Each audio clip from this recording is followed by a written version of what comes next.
Wonderful. Are we ready to go? Everyone's good?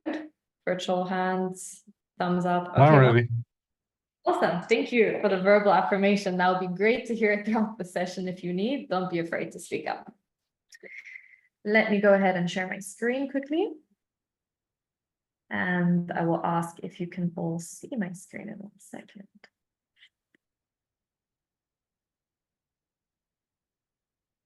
I can see it. Perfect. Thank you so much.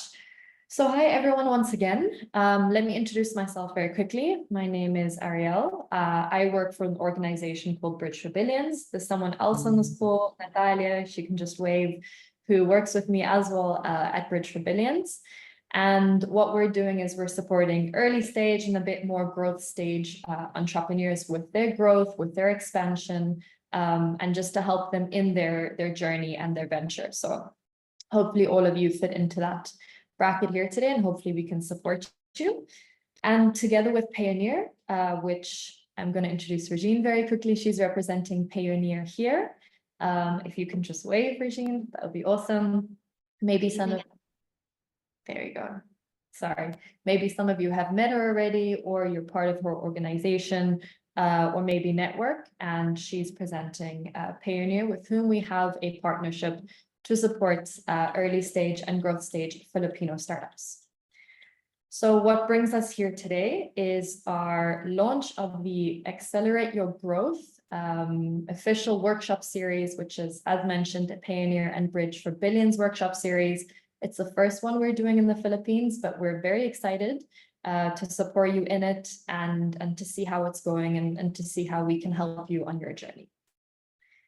So that's a little bit about the organization and what we want to do together. Just as a very quick reminder, this is session number 1 out of 5 different sessions.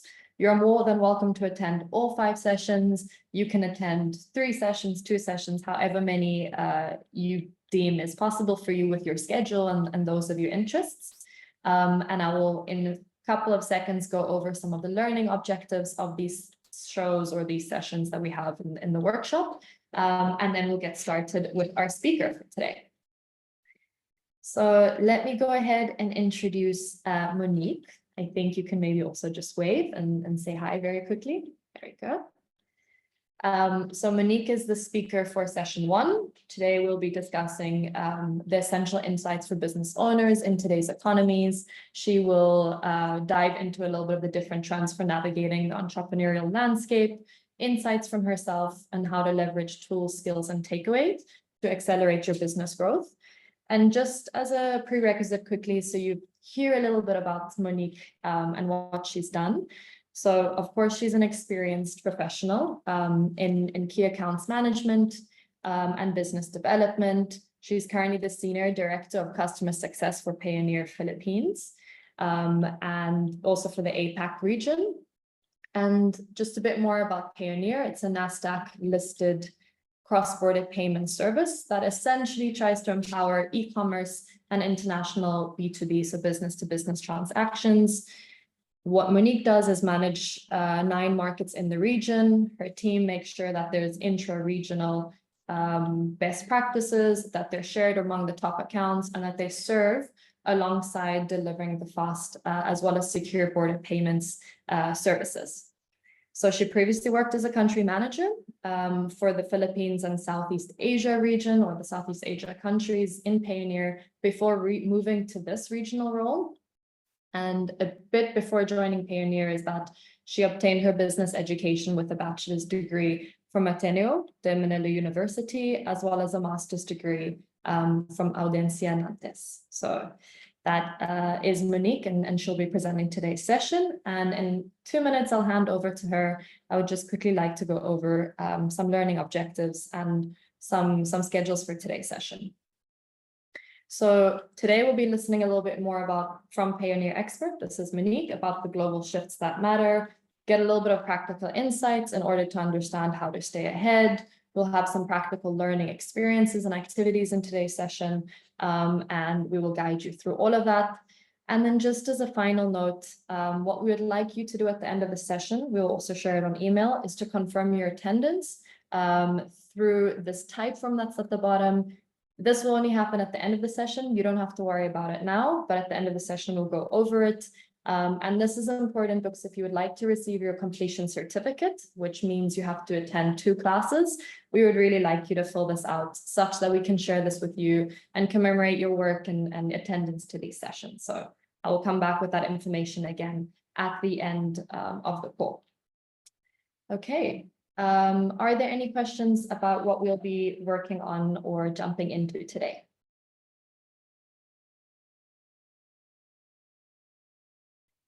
Wonderful. Then without further ado, I will ask Monique, you can go ahead and start sharing your screen and then we can get ahead with the session. Thank you so much. Thank you so much, Ariel. Let me just share my screen. Please let me know if you can see the presentation mode. Yes. Is it okay? Okay. All right. So, hi everyone. I hope you are first and foremost, I hope that you are safe and dry. We're very grateful that you took the time to join us today because we really understand the situation. I'm also based here in Taguig, so we know that some parts of Metro Manila are not so good at the moment, also with intermittent internet connections, so also power interruption. So thank you so much for taking the time to be here with us tonight. So we can start. This is the first and this is the opening session for our partnership with Bridge for Billions. So let me introduce myself by the numbers. So my name is Monique. Hello po to everybody here. So by the numbers, I am employee number 4 in the Philippines team. I've been with Payoneer for 7 years already. So I started in Payoneer in 2017 when we were just a very small office here in the Philippines, and we were fairly unknown. So being here in this company for 7 years, I've seen it grow from a startup helping freelancers. Initially, Payoneer started as the payment method for freelance markets like back then Odesk and Elance, and then they became Upwork to providing cards. And then we also our product evolved for cross-border payments. So I've seen that grow from a startup to a unicorn, and then finally a Nasdaq listed company in the middle of the pandemic. So that was I would say it was a proud moment because we are the first business hub in Southeast Asia. So Manila is the first business hub of Payoneer. I handled through the course of my career in Payoneer, I handled 13 markets, mostly in Southeast Asia, but primarily, of course, the Philippines. And again, throughout the course of my 7 years, still ongoing with Payoneer, I have had the privilege of working with 2,500 plus customers of Payoneer. So basically entrepreneurs, and you will learn a lot being handling the region because you'll see differences between Filipinos, between Vietnamese, between Pakistanis. And what we do is we try to do business matching because there are markets where it's mostly e-commerce, Amazon or Shopee sellers, and then you have Filipinos who are experts in services, so providing services, outsourcing services. And finally, of course, despite the weather, I am 100% excited to kick this off with you. So I'm really grateful that we have a good audience tonight. And so about Payoneer, for those that do not know Payoneer yet, we are a cross-border payments platform. As I mentioned, we started serving in the Philippines, at least we started serving freelancers by being connected to what is now Upwork. At the moment, we have 5 million active customers, and we are localized. So that is our go-to-market strategy. We are on the ground in 25 locations. Again, Philippines being the first in the region. I will explain why. And we also support 35 plus language. We've been in the business for 17 years, and with that 17 years, the product has evolved from cards to now bank accounts as well. And being in 25 markets, it doesn't mean we're limited here. We can transact with 200 countries or territories. And in countries where we are locally based, we also see a lot of growth in the cross-border segment. So going now to our partnership with Bridge for Billions. So just a little background, since I mentioned that we have been here since 2016 in the Philippines. And so we chose the Philippines to be the pilot market for Bridge for Billions as a way of giving back to the community. So the Philippine market, we owe a lot to this market because ever since we were here, we were fairly unknown. But freelancers back then and also small business owners were already trusting their funds with us. So it's not an easy feat. Like it's not an easy sell because you don't know who Payoneer is. So we're very grateful to the Philippine market. And so that's why we launched this first of its kind mentorship and also incubation program. And where you will also have a chance to see a glimpse of an Ivy League discipline. So I believe that Bridge for Billions will employ like an innovation-based entrepreneurship methodology by MIT. You will also learn here exclusively from passionate industry experts. So starting tomorrow, we have a couple of sessions already lined up for you. And we hope that you will also enjoy these sessions that we spread out in, I believe, 2 weeks. And of course, there is also a bonus prize at the end of the incubation program for the best pitch. So for those that are joining, the best of luck to you. And we really hope that we're adding value to the market, not just by being your service provider for business transactions, but also like being in the ecosystem of in the Philippines, like startup community and freelancing community. Okay, so now we can begin finally with our session, which is how do we thrive in today's economy? And so what are some essential insights for business owners? I am going to refer to Payoneer's annual report called the SMB Ambitions Barometer.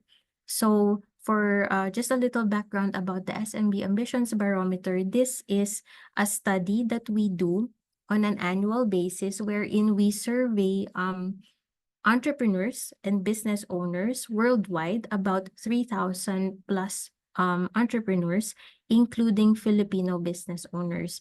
And why do we do this? It's because we want to do a deep dive into how is it running a business in today's economy. So post-pandemic, what is happening globally in the markets that we serve, and how can we also share these insights so that we can prepare also our customers. So before we begin, I did a little survey on the on you guys, on our attendees, and to see who are your peers in this group. So when you signed up, you categorize yourselves as if you are an early at the early MVP stage, meaning you have a product but you have not yet made your sale or the first deal. Are you already in your incubation stage wherein you made some initial sales and you are refining your business model? Or are you in the growth or acceleration stage where you already have momentum and you are working on, basically you are the aspiration. If you're in the acceleration stage, you're the aspiration of this group. So most of you guys here are in the early MVP stage. So I really hope that what we give you will be worth your while. And for those that are in the growth and acceleration stage, maybe you can also share later on some insights based on the findings of our SMB Ambitions Barometer. Okay, so I will need your participation later on. Okay, so to start off,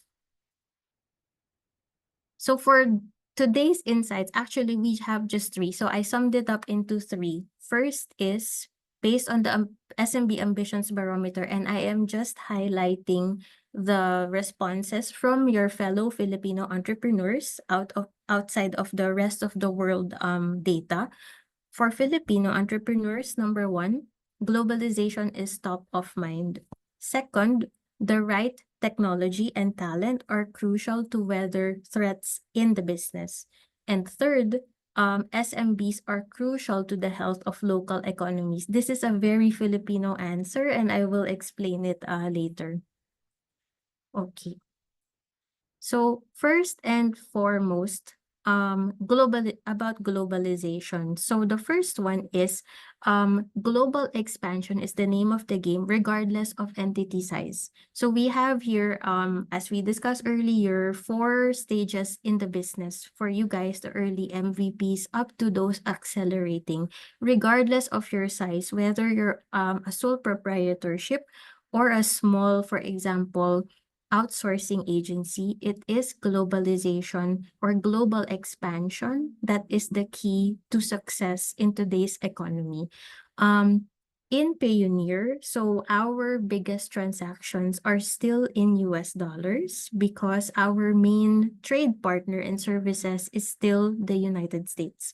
When we say trade partner, we see SME to SME exchange. So for instance, a team of 50 contractors or freelancers in the Philippines are being hired by an SME in the United States. Because sometimes we think of outsourcing, it's like the Teluses or the Converges of the world. But actually it's not. That they may be the biggest, but outsourcing has trickled down already as a norm in the US. And we saw this already even during the pandemic. We saw a slight slowdown with regards to outsourcing during the start of the pandemic, but this was because it was still the world was still on shock and people were regrouping. But then we saw actually outsourcing outpacing even e-commerce in Payoneer transactions. The reason is that it still proves that there is cost efficiency with outsourcing from the US, from Canada, from the European Union, the UK markets. So for Philippines, actually, there are also emerging trading corridors, and this is the Australia market. And we see this. So when I talk about outsourcing again or freelancing, it is the natural way to expand because first and foremost, we are serving English speaking markets. Second, Australia is very is actually the ideal market because the time zone difference is shorter rather than the US. And so it is more efficient. So we're seeing double-digit growth for Australia transactions coming to the Philippines. So we see this as part of the globalization is top of mind. Second, SMBs are diversifying not just customers, so not just going from US expanding to Australia, but also expanding their vendors in order to become more resilient and agile in the face of external threats. So in our survey, 63% of Filipino respondents said that this is very helpful. What do we mean by diversifying your vendors? So if you are, again, I will use the context of an outsourcing company just because this is the most common profile of customer that we have in Payoneer. Did you know that our outsourcing companies also now outsource to other countries? Meaning what we're seeing now is that a group of Filipino contractors, when they win new clients, for example, in Spanish-speaking markets, we now outsource talent in Latin America. And so Filipino companies are paying into LATAM for their contractors. So again, this is the benefits of being global, where you're also cost efficient. Why would you need to hire a Spanish-speaking agent in the Philippines when you can outsource to somebody from LATAM with that expertise already? So that is the second point. And the third is SMBs are experiencing a range of benefits from their efforts to go global. So this means like digitization and innovation. When you look at the outsourcing market, for example, in the US or in Australia, these are actually mostly millennials that are already digitized. And so it helps that your business is also digitized, or that you are up to date into what are the trends. So with Payoneer, for example, we partner with other services. So for instance, we just partnered with this service called Wethos, which is a US company that helps you in invoicing. But aside from invoicing, they also have benchmarks on the prices in the market. So if you are starting out with your with getting international clients, how do you price yourself? We do not want that. It's not ideal that you price yourself the cheapest, because in the end, the whole market loses. The whole Filipino market will be deemed as a cheaper market rather than a skilled market. So we have partners, for instance, like Wethos, which will provide you, aside from an invoicing service, will also provide you with a benchmark. If I am offering SEO optimization to a US company, what is the benchmark for the services on an hourly basis, or on a per project basis? So this is the benefit of being digitized as well. So here you will see, for example, so I masked all of the details except for the numbers, but this is a real example of a virtual assistant agency that we work with in the Philippines, and they started with just a few team members, under 10, and then they started to expand their clients. And as you notice, one caller is one client. So as you notice, they now have a steady source of client that is also growing, but at the same time, they're also adding more contracts from not just from the US, in this case also from Australia. So now that you have a base, which is this steady client that is growing, the one in blue, they're also having other steady clients now, and then adding little by little new projects with other markets. So this is an example that we see, and we're very happy to see this, of course, on a daily basis. So we're happy to work with our customers who are very much into globalization. Okay. So also just a snippet from the data. So as you can see, with the growth of international customers from last year, the average was 41% of their customers are international, and then this year they grew to 46%. Okay, so next is the tech revolution. So SMBs are facing a range of barriers on their path to going global. The biggest the the most common answer of Filipino respondents are brand awareness and marketing. So aside from brand awareness and marketing, business owners in the Philippines are also experiencing challenges such as lack of capital, and also like, because if you're starting out, you don't really have access to a lot of bank services. You would need to, it's like a chicken and an egg. Which one will you do first? Will you do the incorporation first, or will you get more clients first and then from there grow and then become a corporation and then have access to capital from the banks? So we see this with the customers that we serve.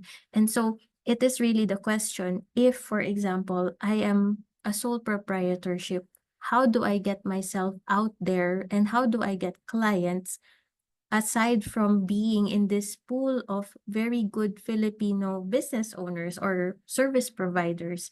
So in this example, on the side, this is a real example of, again, one of our customers, one of our youngest customers, actually. So his name is Carlo, and he is the founder of Task Me Quick.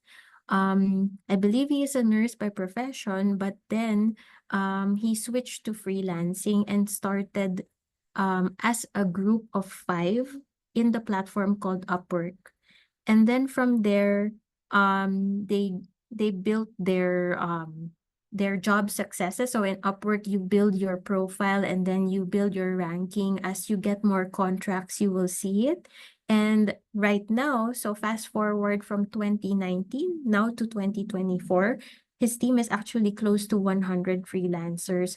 And they are always listed in Upwork's global top customer service agencies. So when you look at the list of Upworks, maybe it will also be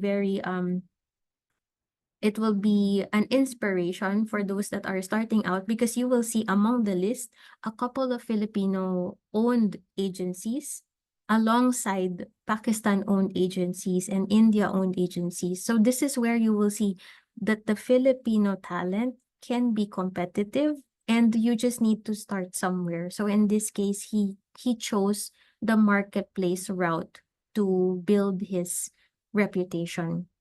Okay. And the second is, with the right technology and talent in place, SMBs in the Philippines are finding their obstacles manageable.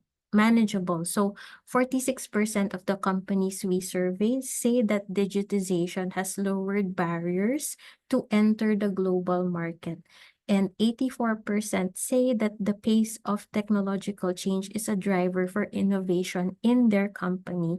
So as I mentioned, now when we look at who are the top outsourcing markets, the end markets are well, usually it's still the US, Europe, the UK, Canada, Australia, and sometimes within the region as well. But when you, as I mentioned about digitization, if you are a millennial or if you're in Gen Z, then you would know how to speak their language and also what are the technologies that they use.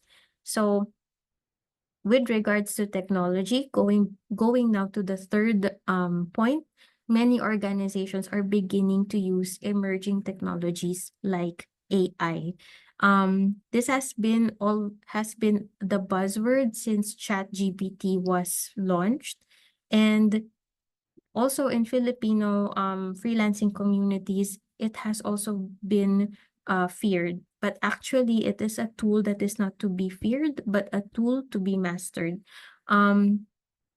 Even before ChatGPT became a trend worldwide, we in Payoneer already have customers that have been in the AI industry long enough. And what have they been doing? Some of the Fortune 500 companies in the US, as well as smaller startup in the US, are outsourcing to Filipino talent to program the AI that they would like to achieve. So actually, we have been seeing AI for many years already, as far back as about 7 to 8 years, even from startups. and they employ Filipino talent to do the programming. So actually, with regards to AI, it is not something that we fear, but it is something that we need to know how to work with. We also have customers now that use AI for customer support. So to enhance customer support, it is not to replace the Filipino talent, but rather to help the Filipino talent and equip the Filipino talent to do better in their role, because it is also becoming a competitive market already in outsourcing. We compete with markets like India, LATAM, of course, Pakistan. So these are all very competent markets. And so the Philippine market also needs to upskill in order to be highly competitive in this space. Okay, so now we will go to the third, and is why local still matters. So this finding is very, in our global survey, this finding is very much a Filipino trait from what I gather. So the first point is that 86% of SMBs say they are prioritizing hiring local talent. So on the average, companies surveyed said that they are looking to employ 10 new employees per year, and these are local talents. So second is that they have an optimistic outlook on their growth efforts, not just for their businesses, but also their local economies. So 93% are confident in their organization's ability to increase its revenue over the next 12 months, and 90% expect the health of their local economies to improve. So I believe one of our participants mentioned that they have a team in the Philippines, and so it's the same with our top customers as well in Payoneer, wherein the calling of owning a business, it's beyond this. For them, it's beyond owning a business, but also giving back to their community. What we also see is that most of the new business owners in the Philippines, again for outsourcing, they are setting up shop not in Metro Manila, not in Metro Cebu or Davao. They are establishing their businesses in the rural areas, where usually where they are coming from. And I believe this is rooted also in our Bayanihan spirit. So going now to the third point, this outlook, coupled with the reliance on company performance for household income, creates a positive feedback loop. This is the most unique answer in our survey, because 79% of respondents in the Philippines say that, okay, their business is their sole source of income for the family, but they take pride in this one because when the local economy improves, SMB performance benefits, which then further boosts the local economy. And if you might wonder, what is that photo on the side that I used? It's an upcoming film, by the way, based on the life story of one of our top customers. Her name is Marge Aviso. So Marge is an entrepreneur, and she owns this company called Telework Philippines. They are doing general support as well as back office support for AI companies. And she started her business in Bulacan, and all of the expansion is in the province, not in Manila, because her aim is to employ, as most especially women in the province, and give them a good quality of life without leaving their hometowns, without leaving their companies. So now I will show you actually even more like her. So in this photo, you will see some of our top customers. Aside from Marge seated below, we also have Pam, who is the owner of Scale Experts, who is also serving app companies in the US. So they're outsourcing in the Philippines.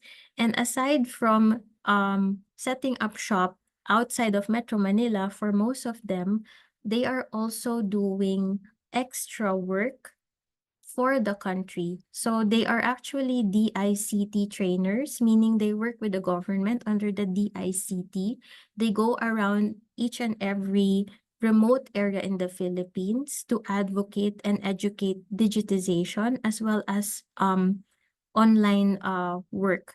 So now we can define OFW as an online Filipino worker, wherein you can live in the province with your family and you can earn in dollars without having to sacrifice your time away from your family. So this is what we take pride in Payoneer, because we are working with like-minded individuals that have a deep concern about the local economies, where they come from. So I think this is it actually for my presentation, and just maybe a recap and a discussion. So just again a recap. First and foremost, for Filipinos, globalization is top of mind, which means that it's not just where you are going to sell or where you are going to serve for the market, but also where you are hiring from. And so now it's a diversity between Filipino talent, and sometimes we are actually now doing the outsourcing. So that is one. Second, the right tech and talent are crucial to weather threats in business. This means that aside from keeping up with digitization of your own business, it's also not fearing AI, but also mastering it as a tool. And third, and the very Filipino response is SMBs are crucial to the health of local economies. So it is not just Payoneer that is doing a big bet in our SMBs in the Philippines. It's also actually the governments and also the private sector. So the government and the private sector, and we have teamed up with them already, that we have a roadmap on 2028, that we have that at least the government creates 1 million new jobs in outsourcing, and not in Manila or not in the cities, but in the rural areas. So we're very aligned with this, and we believe that Bridge for Billions will also be helpful with regards to incubating more new entrepreneurs, especially in the rural areas.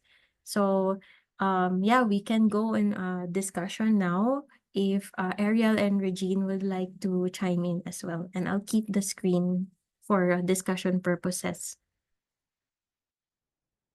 Perfect. Thank you so much, Monique. First of all, that was an extremely thorough and expressive and also inspiring session. So I'm sure there are a couple of questions. I know that there was one in the chat from Chi. Not sure if, or it's more of a comment than a question, but I'm not sure if others would also maybe like to open up their mic and ask questions directly to Monique, or even share experiences. I think that could be good for you all to listen to each other and hear from that. So I'll stop speaking now, and those that feel comfortable can open up their mic or share it in the chat directly. So maybe what we can do is, if there are brave representatives there, based on your answer, if you're if you are in the early MVP stage, or in the incubation stage, or growth or acceleration, maybe you want to introduce yourself and what you do. So I believe that a lot of you are also have at least started as their journey as entrepreneurs. So maybe we can have each one of the categories represented.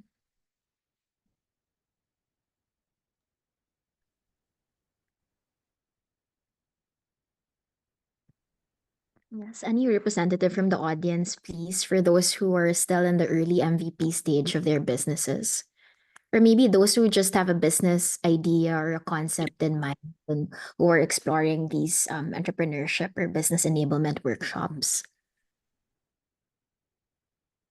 Hi. So I'm Pat. I actually have a small business, but I don't know where to start. Then Monique showed in the picture these customers, top customers, and yeah, I guess from like starting, I would just like to get like some best practices how they grew, because they seem so happy, they seem so successful. But then like starting from the bottom, we don't know where to start. So maybe some tips and pointers how they did it.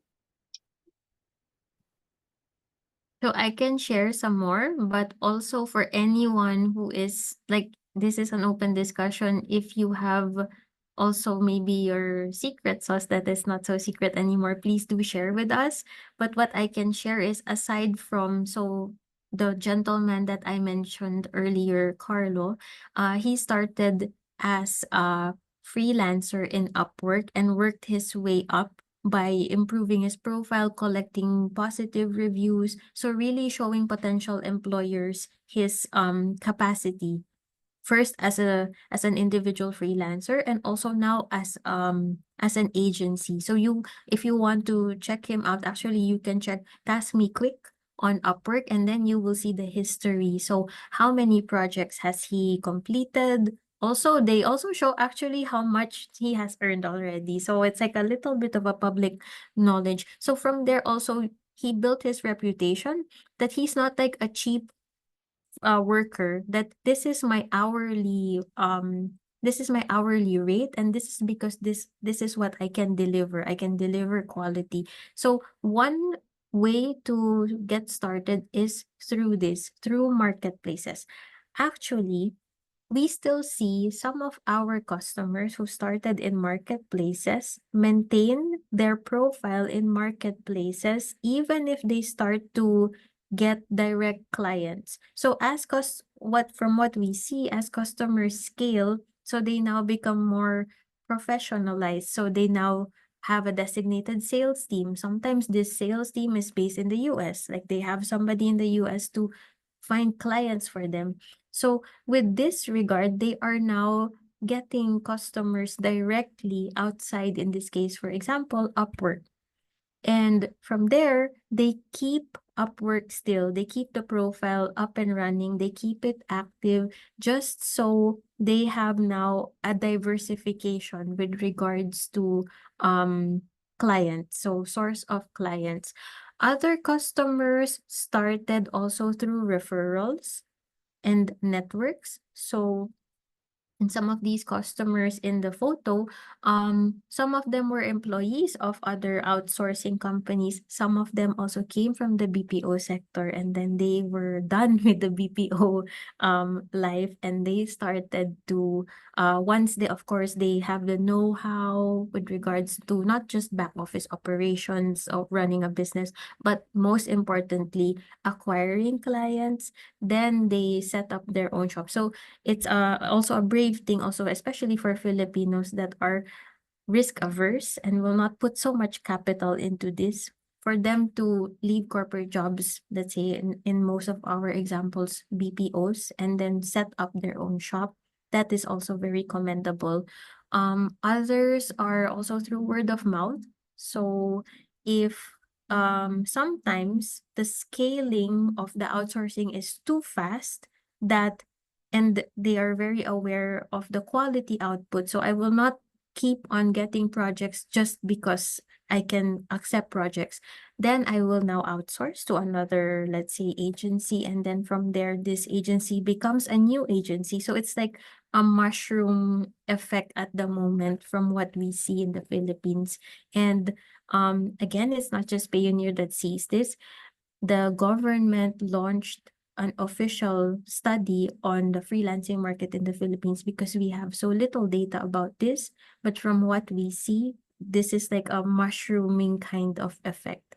We also keep on citing outsourcing, but also we have other examples with regards to e-commerce. So we have customers that are selling on marketplaces like Lazada and Shopee. They start domestically, and then they work their way up to do cross-border e-commerce. So some of them start here, and then they expand to Amazon. And then if you expand to Amazon, then a whole new platform opens for you. You have Amazon US, Amazon Europe, Amazon Australia, and so on. So everyone had to start somewhere.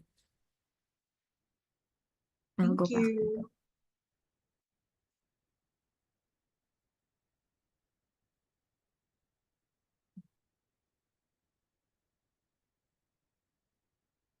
Great. And I think, Patricia, you also asked the question in the chat.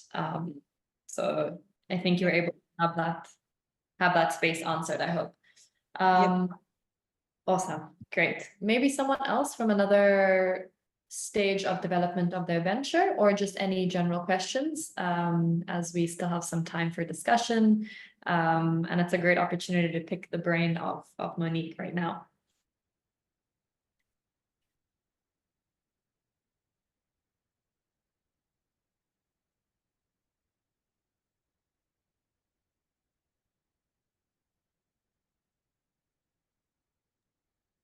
Yeah, if the audience doesn't have any questions at the moment, I encourage, because we also want to learn more about our attendees thi- this evening, especially as everyone took the time out of the um despite the weather to join us. So we would like to understand what industry you're in, your business is in, or your business idea is going to be in, and what do you see, what challenges or opportunities do you foresee in setting up your business or your venture?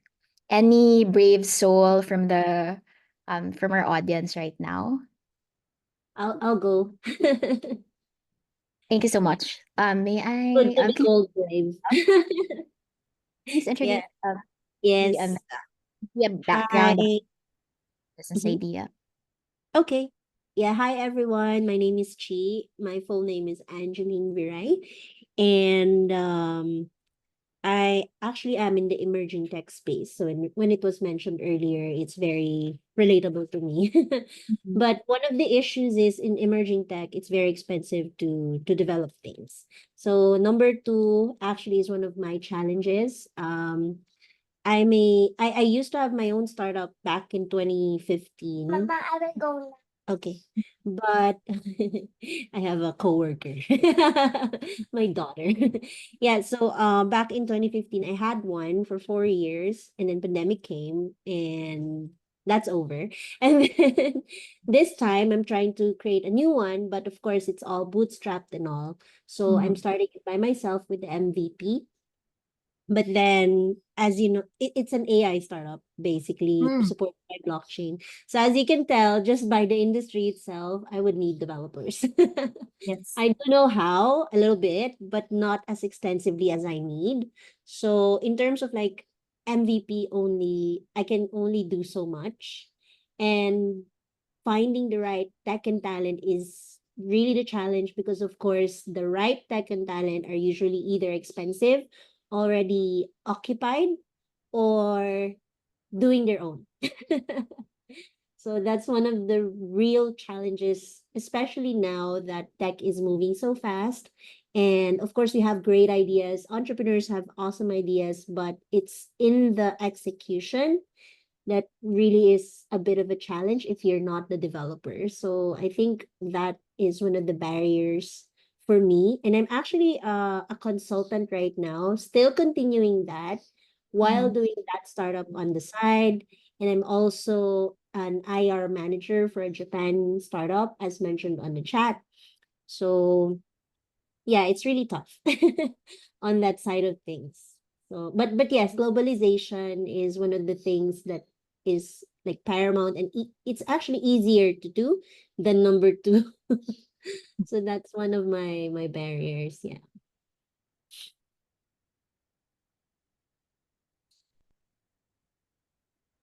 Did I miss anything? That's it, right? Okay. So Yeah. much insights. So yeah, that one is paused. Like I could only do so much. I tried to do it on my own. I shared it with a few friends. But then the next thing is I actually don't know. So I'm looking for like help to build it further. I do Mhm. have a few friends who can, but of course they're also very busy. As mentioned earlier, either they're doing their own, they're already in another company, or they're very expensive. Okay. I think Thank- like so thank you so much for your insights. So working with customers like you, actually also as remote, let's say remote companies, there's this lack of course of the human interaction in a regular office setting. So when we do networking events on the ground, it's very much well received. And what we've done actually, and please do join us in the next one, is we've done like networking activities since 2016, and then from there our clients also became either business partners or friends, and then they do share best practices and also challenges. So if you are also looking for a network of like-minded people, we're very happy to extend such invitations to you. Actually, Bridge for Billions is one of them. So we do intend to make this like a lasting community. And from our side, what we also see is um I mentioned earlier business matching, because we also handle accounts in the region. So, and they also need like, let's say, Filipinos, like developers, customer support, outsourcing customer support, SEO marketing and the like. So we also see some trade between Japan and the Philippines actually. So some of our new customers um are getting clients in Japan. So we're from that, I think that is what we can offer, because we're not business owners ourselves, but we can connect business owners together. So yeah. Thank you so much for sharing Thank you for also that. your Very helpful. experience. Yeah. Thank you.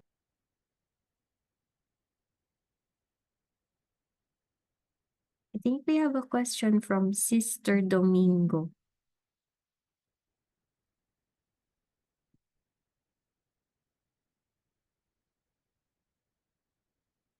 Okay, so I'll just read it for everybody. So Sister Domingo is in a trading business, and currently we observe the market price war is rising, like as is in lowest price always win. My question is, how can we still thrive in this business? And sorry, he or she cannot open the video. Okay. So with regards to e-commerce, similar to outsourcing, it is a price war. It's a race to the bottom, especially so with Filipino freelancers, it's a race to the bottom with the hourly rate for Filipinos sellers, so either manufacturers or traders.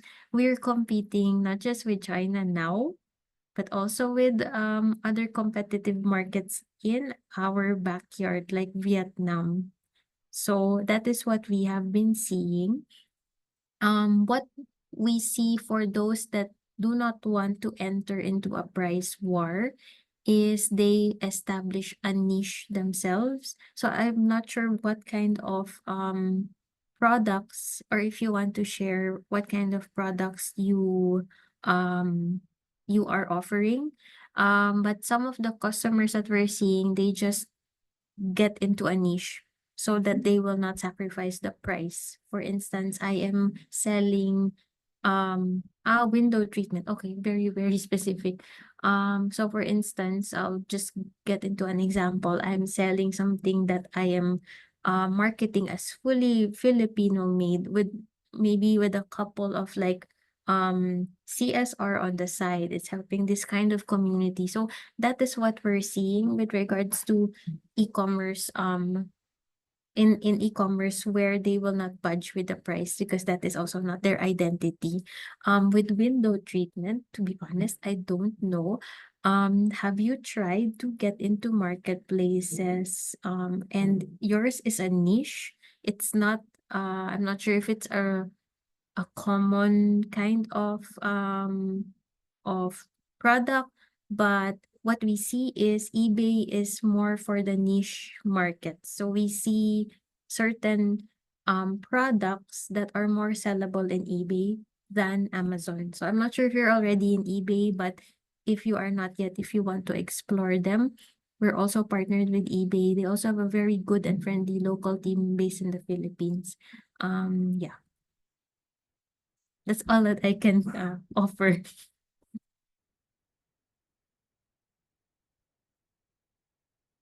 Thank you also. Okay, next one. Mr. Warren Moises. So, we are an edtech startup that helps small to medium private schools put their programs online and pivoted from a subscription model to a revenue share with no cost to the schools and no cost to schools are met with skepticism. How do we convince people or school owners in this case that we are doing this at no upfront cost to them? We earn revenue that they pay us. Okay, let me see if I can see Mr. Warren. Okay. Actually, sir, we are the same. So, like as a company, we're also in this business model wherein we're transaction based. So we earn when you make a transaction in Payoneer. So it's very hard to convince schools to do to digitize, right? So let me just check again.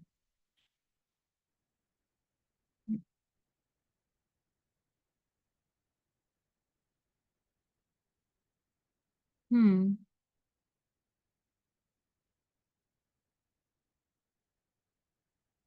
Would you consider to mix your business strategy with a mix of subscription and then also rev share? Like for certain customers, it would be subscription based already because they're more stable, and then a rev share for those that you are still trying to win. Just picking my mind based also on how some of our colleagues operate in Payoneer. Also, anyone can chime in.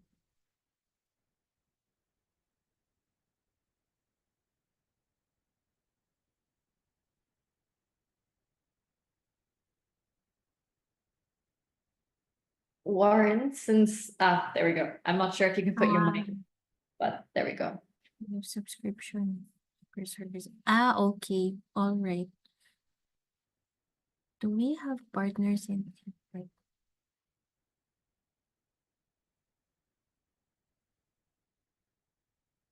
I think it's also probably the pitch, and I'm not an expert in the schools in this industry, but I'm not sure if how hard is it to convince them to digitize? I mean, it is part of being a competitive business, and schools are still businesses. Like for instance, now if this private school is not digitized, then it's also a loss for their students who have their classes suspended versus somebody who is already digitized. So I'm not sure how it is in your industry. How hard is it? Is it a welcome initiative by the schools? And also, do you have competitors in the Philippines, or are you also doing something new right now? Because it seems like a niche as well. So also having, let's say, customer stories. Okay. And maybe like ambassadors as well to show them that this actually, if it's a competitor, your competitor is doing this, and so yeah. Okay. So I think that at least as far as I understand, yeah. I think it would be good to note, Ariel, and if the Bridge for Billions team can also chime in. So this is the first of a 5 series workshop.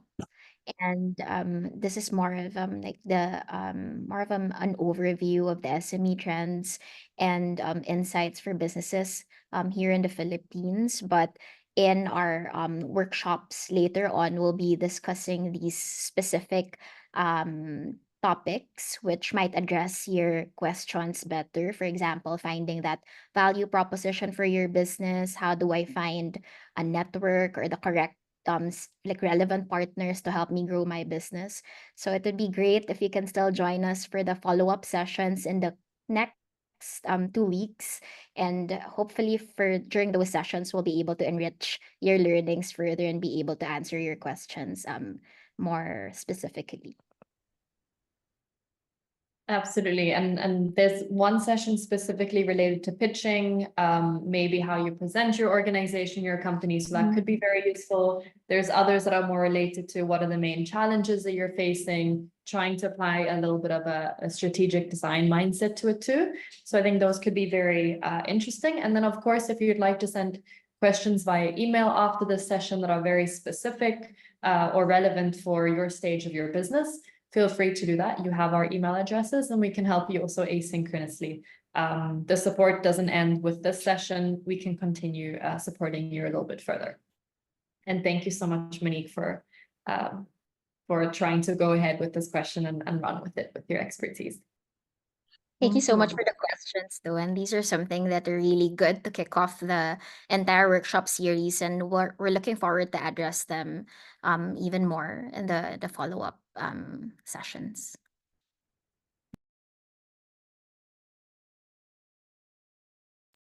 I see that there's another question from Patricia on the chat. Yes, so it's question is, it's very hard for a freelancer to start with less funds, and I want to set up my remote team, but will have to find funding or capital. So I wonder if Payoneer will have any financial service to help freelancers like me start. So with regards to challenges, actually for Filipino not just like freelancers but startup, what we see is access to capital, especially for a freelancer, because you're not a registered business and you are underserved by banks. Banks will not put a bet on something that does not have yet history. I mean, that is the reality of it. So how can you start? So at the moment, Payoneer does not offer such services yet. We hope to, but at the moment, not yet. But this is also what we see when we talk to communities, we talk to freelancers and also established business owners. Where do you get capital? So sometimes they do take personal loans, or they also get it from their client. So a lot of the freelancers that we saw with how they grew, so they started like remote teams, and then the client who is also scaling, so they scale with the client, will require a bit more of a professionalization of their service. So then they will ask their client to bet on them and then provide them, let's say, infrastructure, computers, internet, and all these things, office space. So it is now part of their costing. So that is how I see it. But we really hope to also try to serve this gap, but at the moment, not yet for Payoneer.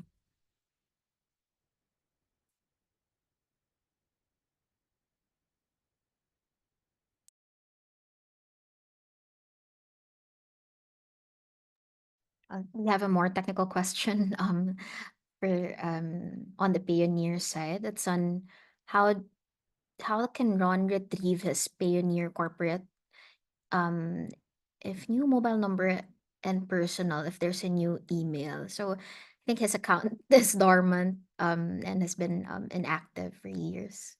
Yeah, for Ron, so I would suggest, if it has been dormant for several years, that you can just create a new one instead. Because I think it will be hard also to put it back up. At the same time, through the years, we rolled out new kinds of accounts, and with it, access to new products. So if you retrieve your old account, it might be the old kind of account. So it's best to create a new one instead, with a new email address as well. And then if you want to change back to the old email address, just let us know. so that because in the system you are tagged by that email address, so you need to sign up with a new one. But my advice is to create a new one instead of trying to revive the old account, so you have access to the new products.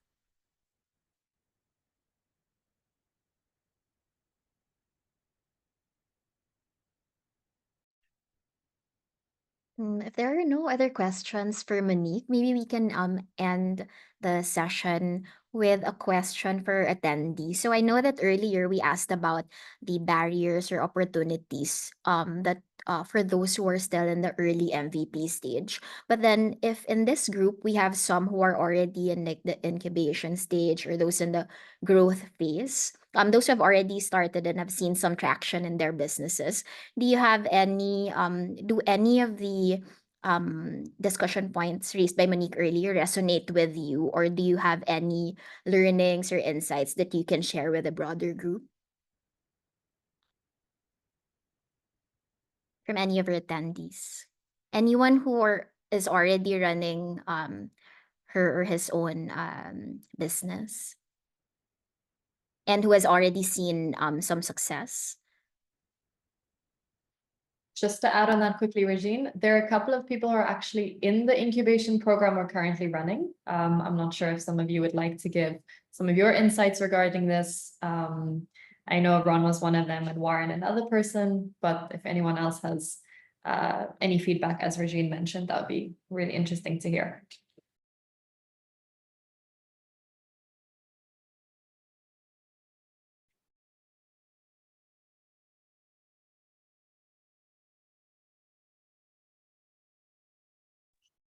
Oh my God, are you gonna mention my name? Okay, so I think I'll share mine. So, hello, my name is Ron from RC.ph. So, I've been in the incubation and starting uh to fa- uh to be on the growth stage. So, I've been in the acceleration program, and I won some programs, runner-up, and recently national grand winner.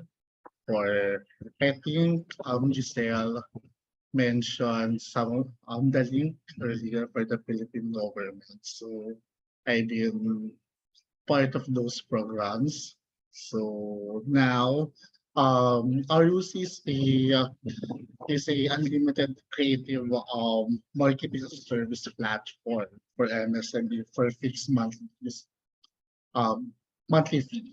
So it's a subscription model that we uh, we just accept anyone who's like to try our services or subscribe using credit card or GCash or Maya. So I am a freelancer as well. I've been receiving money before in Pioneer. That's why I love Pioneer.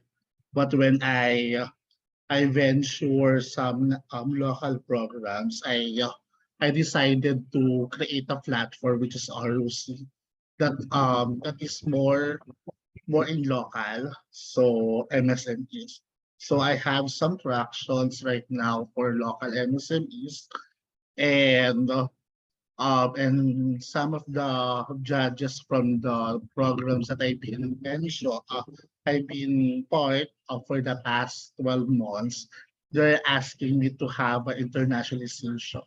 That's why I joined Bridge for Brilliance Pioneers. So so I think one of the judges told me that on plug and play, they told me that Ron, you have to step up and go with the different games. So that's why I want to retrieve my Pioneer account and start start what I learned from local international so that I could create more foreign clients. As of this time, we have 5% international MSM. I don't know where they got my website, but they're just coming and subscribe using their credit card. That's why if ever that I could maximize the Pioneer services. I could get additional payment methods and easier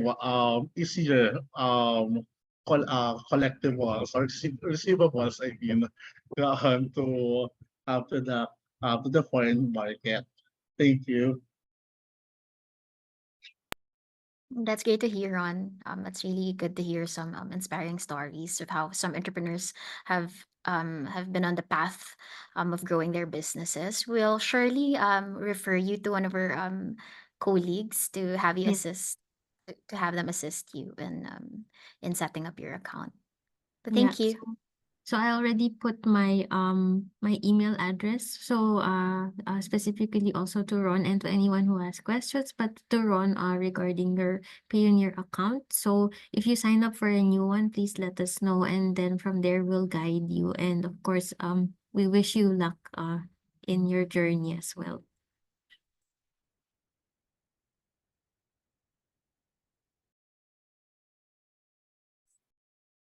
Awesome, Ron. Thank you so much for sharing. Sorry to throw you under the bus with naming you earlier.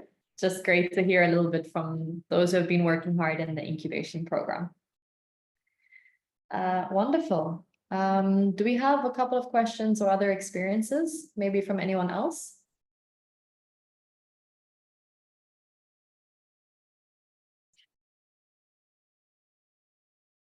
What I can do also is, because the last aspect of the session, thanks, Chi.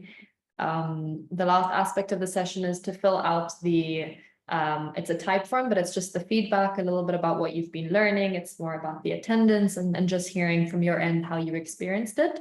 So you can also add any comments for things that you would have liked to see in the session, things that you celebrate and you enjoyed in the session. So that's also a moment for you to ask questions or give a little bit of feedback there if you don't feel comfortable or don't have anything in the top of mind right now. Okay. So let me just check one more time. Is there anyone else who would like to say or share one more aspect or an experience that they have, since we still have some time?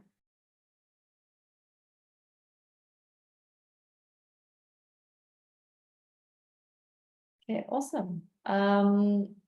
Then I would like to say thank you so much to Monique. Is there something else that you would like to still mention or have as a takeaway? I know you have those awesome takeaway slides.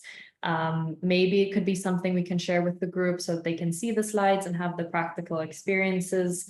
The people they use as an example, or the ventures, that would be really wonderful. And again, thank you so much to Monique. If we can do a virtual clapping of hands, that would be awesome. I think it was a wonderful session, and it seems like everyone learned a lot. Thank you also very much. I really understand like how hard it is today in today's weather in the last 3 days. So for those that are in the program, I wish you luck. And for those that are starting out or just, learning in the MVP stage, we also wish you luck. And yeah, with the slides I shared, so I did get permission from our customers to share them. If you're interested in one of their life stories, actually it was her journey to become an entrepreneur. Miss Provinciana is showing next month in theaters nationwide. So if you see this poster, it's based out of her life, and you'll see her like starting the BPO from being a nurse, actually starting a BPO, and then scaling the business, and now working with AI companies. So yeah. If you have questions, please feel free also to email us, and good luck to everyone. We're always championing Filipino entrepreneurs. So in that case, I'm biased with my role. Yeah.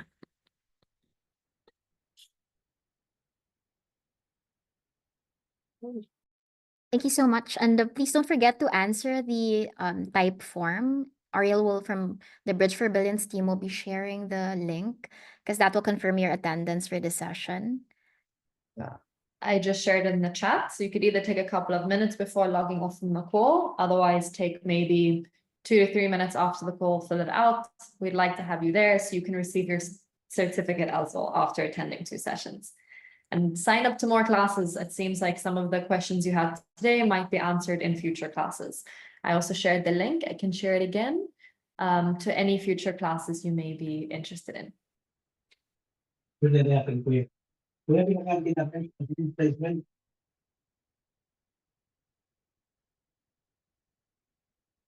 Shemri, I don't know if you were trying to say something or your mic was on accidentally. Sorry, I couldn't really hear. And please also feel free to invite your other entrepreneurs who are also in your networks to join us in the next couple of sessions. Officially on the site, it says that registration is closed, but it's actually still open. And since we had the typhoon today, there may be some in the next couple of weeks who would still want to join. So please feel free to extend the invite and then share the website, the registration website with them as well. But thank you to everyone for joining us, and we appreciate your time and effort, and we hope that everyone keeps safe. Thank you, everyone. Ingat po. Thank you. Thank you very much. Please feel free to stay in the call so you can still get the link and fill out the surveys.